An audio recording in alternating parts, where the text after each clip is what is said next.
hal ini kita tahu dan kita lakukan, dunia akan penuh damai dan sejahtera karena manusia berlomba-lomba melakukan kebaikan, tindakan kemurahan hati. Bapak Ibu, bagi kita sebagai orang percaya,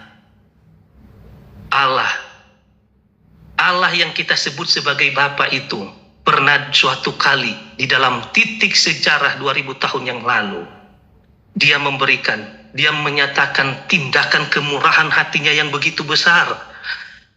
Mungkin kita pernah bertanya, mengapa saya harus melakukan tindakan kemurahan hati tanpa pamrih kepada seseorang? Sekalipun orang itu jahat bagi kita. Mengapa? Allah di dalam Yesus Kristus pernah 2000 tahun yang lalu, Dia rela mati untuk kita sebagai orang-orang yang berdosa, yang melawan dan memberontak Tuhan, yang menindas Tuhan, yang menjadi musuh Tuhan.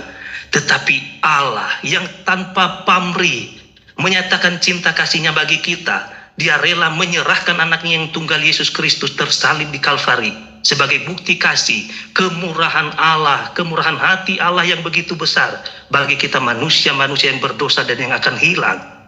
Itulah bukti cinta kasih yang tidak ada taranya. Untuk itu, lewat firman Tuhan pada pagi hari ini dan lewat inspirasi, dorongan dari kemurahan hati Allah di dalam pengorbanan diri Yesus Kristus, mari kita berlomba-lomba untuk melakukan tindakan berkemurahan hati kepada seseorang, kepada yang lainnya. Yesus Kristus adalah wujud kemurahan hati Allah yang terbesar di dalam sepanjang sejarah manusia.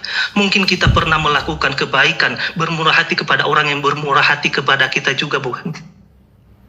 Karena sifatnya transaksional. Kita baik kepada orang yang baik, bukan? Tetapi Allah di dalam diri Yesus Kristus, Dia mau rela mati bagi kita. Bukan waktu kita baik, tetapi pada waktu kita menindas Tuhan, mempermalukan Tuhan, memberontak terhadap Tuhan. Itulah kemurahan hati Allah yang terbesar kepada manusia-manusia yang berdosa seperti saya dan Bapak Ibu sekalian. Untuk itu, marilah kita bermurah hati kepada seorang, kepada yang lain. Salib adalah teladan kemurahan hati yang terbesar.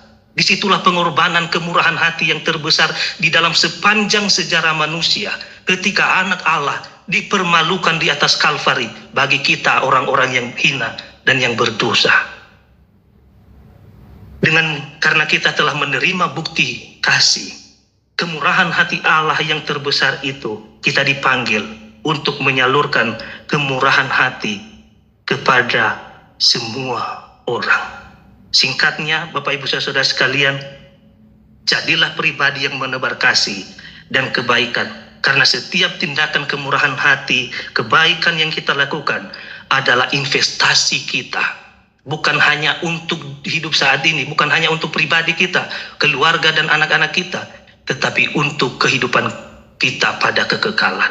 Di sana, Raja kita yang agung dan mulia akan memberikan kita upah karena kebaikan dan kemurahan hati kita.